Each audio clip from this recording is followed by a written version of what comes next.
Is Kansas slow playing the transfer portal? Though they did make the final six for Tre White. We'll also get into Bryson Tiller back. Is AJ Storr going to come back at this point? And how about Darryn Peterson, the future freshman phenom for KU, winning McDonald's All-American Game MVP?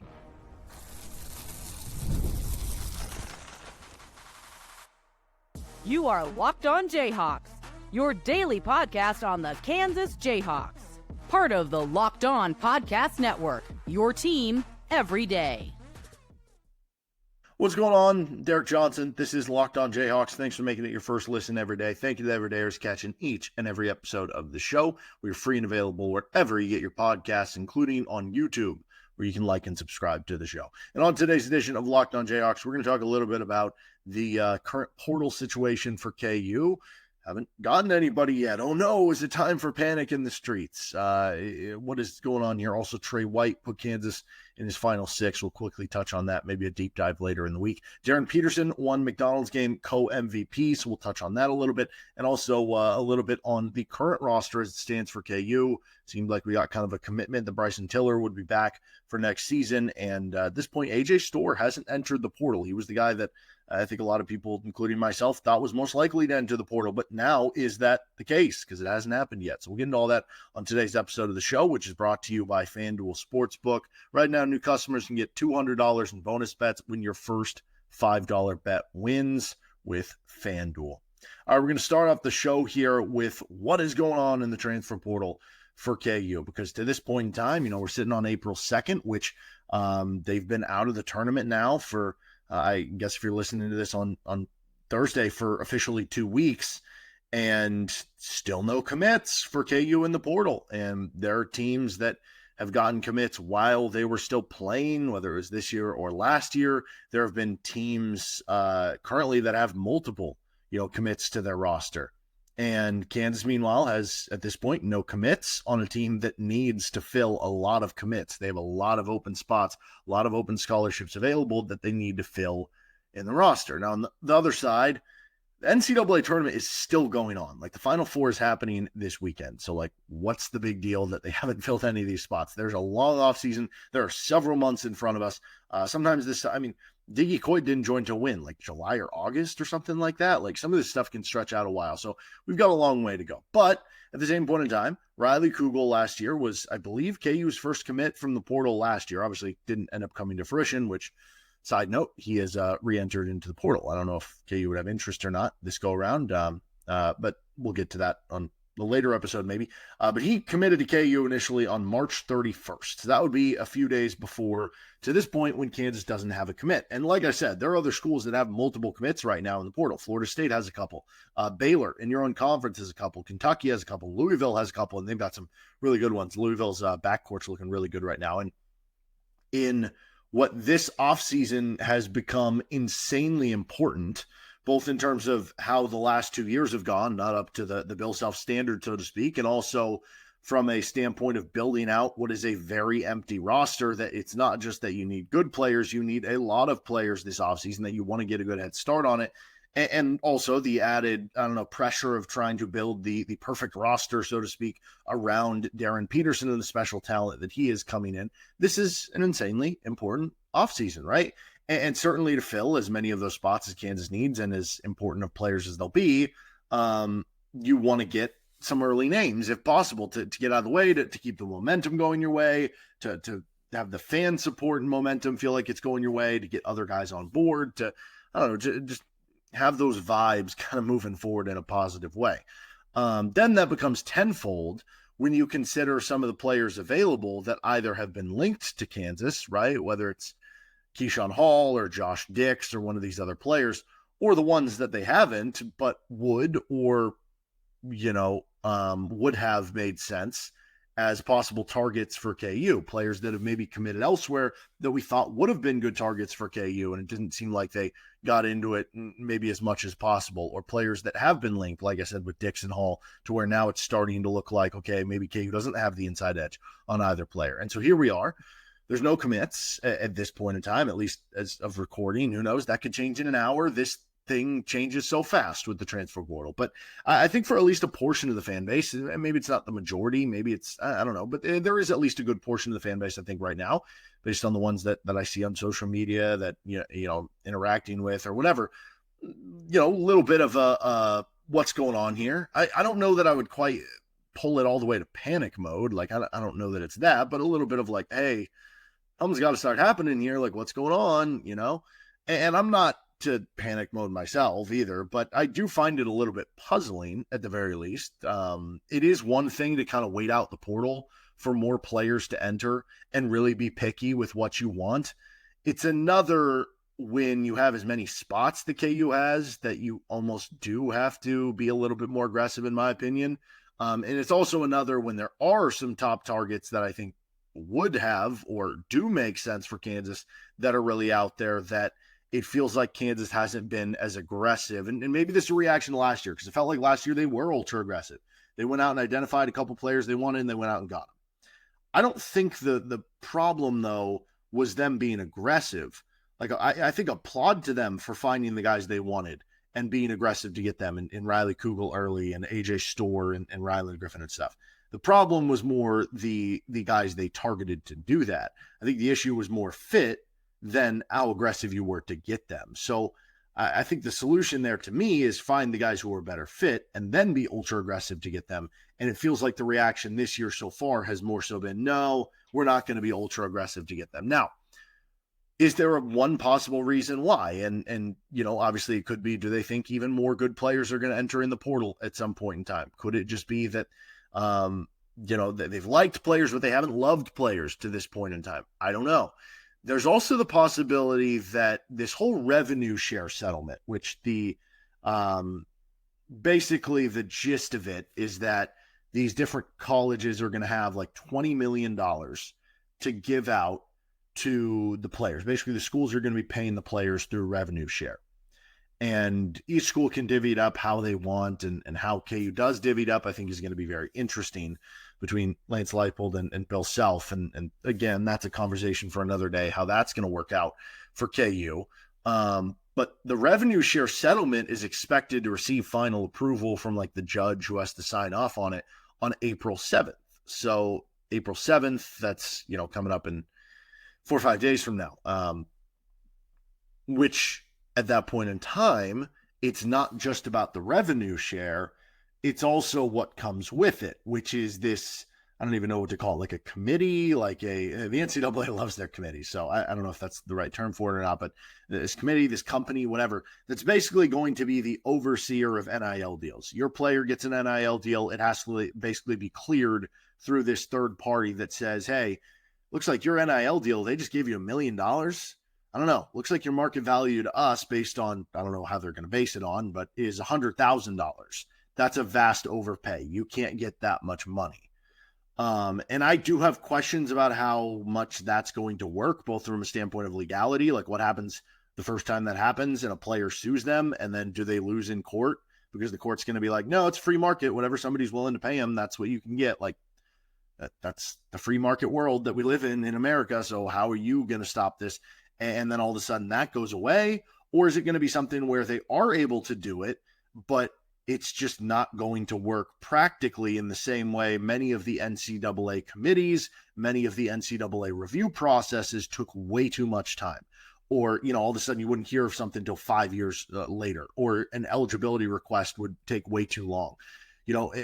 It sounds better in theory than it might work in practice. So we will see how that goes. But nonetheless, if that does apply and lowers people's markets where the money is down because this place is preventing them from, getting exorbitant amounts of donors basically just saying, hey, we're going to way overpay you for you to come to the school, then all of a sudden that allows schools to, once April 7th hits, to pay maybe a little bit less than they would right now, where these players are trying to get these deals at the moment. Because if you get them before the stuff passes, I'd imagine you're going to get grandfathered in, right?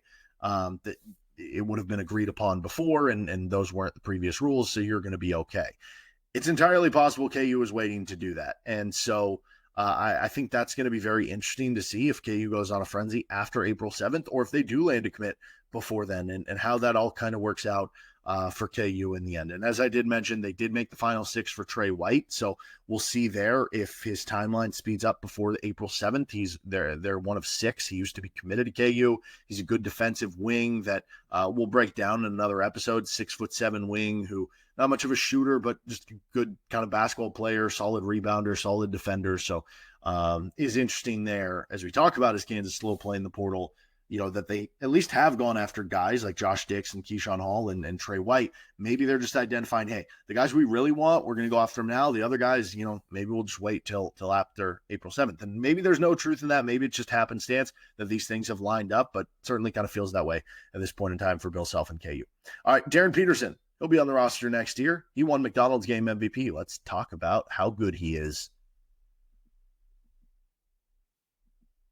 This episode of the show is brought to you by 5 Hour Energy. Daylight savings snuck up on us again, and if you're feeling the lost hour of sleep, 5 Hour Energy has your back. The extra sunshine means more time for fun, but sometimes you need a little boost to power through it. Whether you're staying up late, watching the NCAA tournament, watching some late-night baseball on the West Coast, squeezing in a round of golf after work, watching Darren Peterson highlights all night long, or just trying to keep up with your busy day, 5 Hour Energy gives you that quick, refreshing pick-me-up whenever you need it. They have on-the-go convenience, whether you're at a game, whether you're traveling, maybe you're going down to the Final Four, just to have a good time and watch some cool basketball with a bunch of onesies. Well, 5 Hour Energy is easy to grab, keeps you feeling refreshed. Head to 5hourenergy.com to find over 15 flavors to choose from, including watermelon, blue raspberry, and peach mango. You can even build your own 12-pack or 24-pack delivered right to your door. Need one right now? Grab a 5 Hour Energy shot at your local grocery or convenience store. They're everywhere. Stock up today and stay energized with 5 Hour Energy. Thank you for joining us here on Locked On Jayhawks. Don't forget to make Locked On College Basketball your second listen every day. You can get ready for the Final Four and the National Championship game coming up on Saturday and Monday. All right, Darryn Peterson, he just won the McDonald's game co-MVP.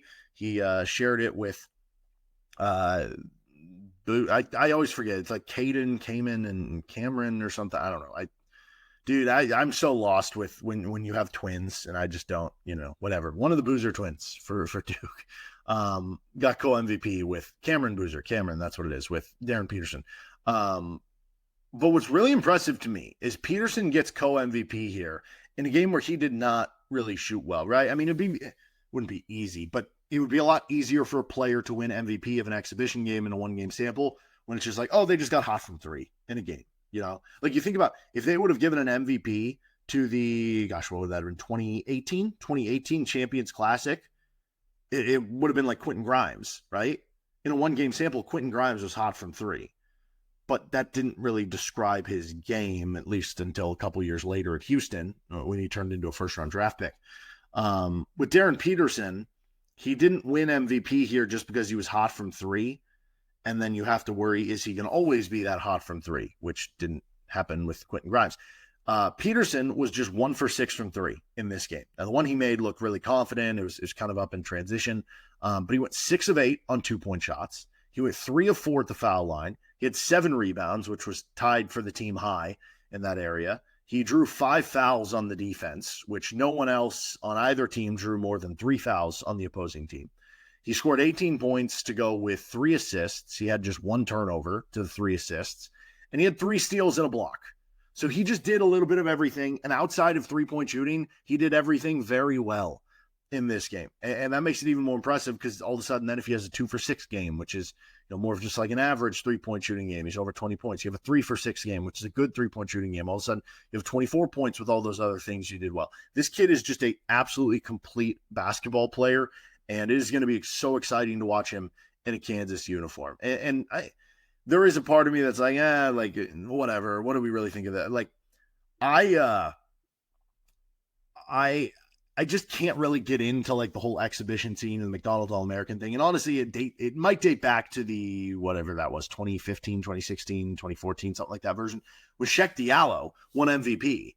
And it was so exciting. They landed him in the recruiting ranks and Spring Bill, and they get Sheck Diallo, and he goes off in this game. It's like, wow, this guy's going to be the perfect rim running 5 for this team. And then it's like, oh, he's just not part of the rotation at the end of the season. And, ended up having a nice, is he still in the NBA? But nice NBA career at the very least because of it. But point being, like, I'm not taking a 1-game sample in this exhibition to be like, oh, like this kid is guaranteed to be great, because that hasn't happened always, right? But it's more the idea to me that everything this guy is doing, everything Darren Peterson is doing, everything he is touching is having success, right? And so this isn't just okay, this guy was a McDonald's All-American, obviously, to play in the game, and then he won MVP, he had a good game, right? It's no, he's dominating each and every level of competition. He's putting up unbelievable performances when he goes up against another top-end recruit. And he just keeps doing it over and over again at these different levels. And that's where it matters to me. It's the consistency that you're doing it, that no matter what event you're in, Darren Peterson is just balling out. And I think one of the things that a lot of fans noticed last night in watching the game or watching the highlights, whatever you ended up doing, that's maybe been slept on, and this is probably something for me personally as well, is the athleticism. I think I said too when he committed, like, unbelievable, talented basketball player and has great footwork and so good in those areas. I think I said he's a good athlete. I don't think he's like this otherworldly athlete, and I don't know that he's, I don't think he's Amen Thompson, Russell Westbrook, like the top, 2% of NBA athlete. But like, even me saying he's a good athlete, not a great athlete, was probably underselling it in what you saw out there, because this dude is just throwing down these putback dunks. He's throwing down dunks in transition. And so I've been saying good athlete, insanely good basketball player. I think that is sleeping on the athleticism. You look at the first step, you look at the leaping ability, you look at some of the quickness that he shows. He's got more bounce than you'd think. I don't know what the NBA like future comp is. It gets hard when you have guys who are like this good and this well-rounded, because they just like are themselves in a very real way. But like, I don't know, Penny Hardaway, Devin Booker, like, I don't know. This dude is an absolute stud. He might just be his own thing. But like, I think that's the cool thing here. The hype keeps getting higher and higher and higher with like each passing event. And every moment he has, it just, the hype keeps adding to it a little bit more, because he keeps either topping it or just sustaining it. Once you get to the level he's at, just being able to sustain that is very impressive. And he keeps doing it over a longer and longer period of time. Dude is just an absolute beast. And in a class that has really some studs at the top of this class incoming here, I'm taking Peterson over any of them. And I know AJ DeBonta is the number one recruit, and his athleticism might lead to him having like the higher ceiling in the NBA and long-term potential, I guess.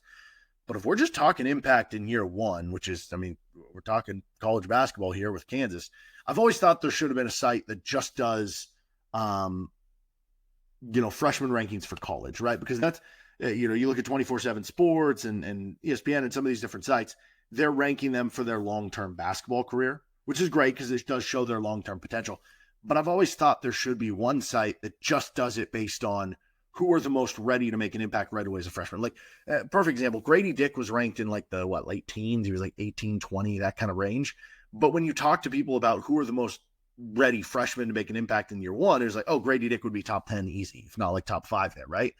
And I feel like in that conversation, Darren Peterson is number one. I mean, I don't know. With Boozer, like, he's co-MVP, he's Gatorade National Player of the Year. Like, maybe he's in the running there too. But like, Peterson, man, I think it's just above just the point of even best freshman in college basketball next year. Like, the hype is getting there, and every time you watch this kid, it's like, oh, there's a real chance that this kid is like National Player of the Year, in the same way that Cooper Flagg might be this year for Duke, and that he's a first-team All-American candidate. And yes, that hype and that expectation does scare me a little bit to put that much on a kid who hasn't played a game of college basketball, but like, I think he's almost earned it to this point. And I am so excited to get to watch this dude in Lawrence. Get those number 22 jerseys ready, man. Local jersey sellers, you're going to sell a lot of 22 Peterson jerseys between whenever they go up for sale and the end of the season next year. All right, let's finish up here. What does the current roster around Darren Peterson look like? Bryson Tiller going to be back to join him. Is H.A. Storr going to be back? This episode of Locked On Jayhawks is brought to you by FanDuel Sportsbook. March Madness is here, and FanDuel is giving you the chance to get in on the action like never before. Right now, new customers can get $200 in bonus bets when your first $5 bet wins. That's $200 extra bucks to use on everything from buzzer beaters to Cinderella stories and even who's cutting down the nets. staying in on the action with tournament games going on into the semifinals here. There's always something exciting to bet on, plus baseball's going on every day. We got the Masters going on next week and golf. It's easy and fast at FanDuel. The FanDuel app is simple to use, and when you win, you get paid instantly, no waiting around. So visit FanDuel.com and get in on the college hoops or whatever sport you're looking for action all tournament long with FanDuel, the official sportsbook partner of the Locked On Podcast Network. The NCAA tournament is here, and so is the bracket breakdown. Locked On Podcast Network and Amazon Fire TV channels are teaming up to deliver NCAA tournament coverage like never before. Watch studio shows featuring former players and Locked On's local experts as they guide you through every upset, buzzer beater, and bracket matchup. Stream it all for free on Amazon Fire TV channel. Search Bracket Breakdown to see it all for free. It's your team every day. Don't forget to check out Locked On College Basketball for your second listen every day. Thank you for joining us with Locked On Jayhawks here on LOJ, anywhere you get your podcast, or on our YouTube page. Okay, so who's on the roster around Darryn Peterson, right? Marco Jackson coming off the bad injury and continue to not really know what you're going to get there, because it seemed like he was going to be making good progress last year and was going to take a step up. But an injury like that, it's Achilles, right? Or I forget if it's Achilles or knee injury, but like that's tough, especially for an athletic guard, right? Could it be a year of El Marco kind of working back from the injury before you have the breakout year in another year? Does the breakout year happen now? Who knows? Jamari McDowell coming off a redshirt year. At this point in time, I mean, without KU making a ton of moves in the portal at this point, like, I mean, obviously by the lack of numbers, but, maybe he ends up being a back end of the rotation guy. I think Noah Shelby, the guy you brought in as a walk-on, now there's not going to be walk-ons. Is he going to leave with Rylan Griffin, who was, his friend, or is he going to stick around and be back end of the roster guy who can shoot some threes for you? And then you look at the front court. Bryson Tiller announced earlier today, or he posted, I guess, on Twitter. It was a video of him like working out. I don't know if that video was active, because I know he's been hurt. So I don't know if that like happened a while ago, if that just happened or what. But that he's excited to play in Allen Fieldhouse this upcoming season. And it was kind of an ad for Adidas. He mentioned like in Adidas shoes and Adidas NIL ambassador and stuff. So there was a little bit of smoke and noise. Like, is he going to be back? Is he? Well, I think that kind of puts to bed that he will be back and part of the team, somebody who can play the 4 and the 5, but also a guy, coming off not playing basketball in a little bit, coming off another injury. So how much can you rely on him this year specifically? Samiz Calderon, he is an incoming freshman, and I don't know how much you can count on him in year one. He might be more of a developmental piece for KU. Now, the last one I haven't mentioned to is probably the most interesting at this point. The one other guy remaining on the roster is the guy that we thought, or at least I thought, was going to be the most likely to leave the fastest, and that was AJ Storr, but he is still here. AJ Storr is still around, and obviously he finished the season strong. 2 of his final 3 games were really good. The NCAA tournament game and the first round Big 12 tournament game for KU. Was that enough for the coaching staff to be like, okay, you're starting to figure it out. We'd love to have you back. And you can't fault them for that thought process of like, okay, we went through all this year and we finally started to get you to produce, and now you're going to go in the portal. Like, no, we'd love to have you back for another season. And we do know Bill Self players do better when they stick in the program. And also, I think one thing that's interesting when you look at some of the teams that have been, I mean, everybody's built on transfers at this point, basically, but you look at like the Final Four teams, for instance, and a lot of the players who transferred into those Final Four teams, what do they have in common? They've been there for multiple seasons, right? So you look at Florida, Walter Clayton was really good his first year Florida. He's been All-American good. I mean, he was an All-American this year for Florida. It's his second year. Jedi Broom, I forget if he's been there 2 or 3 years, but again, Auburn has multiple of those guys. So like you look at it all the way through, the transfer are sticking around at their school for multiple years. It's usually that second year bump that helps them. So would become interesting there at the same point in time.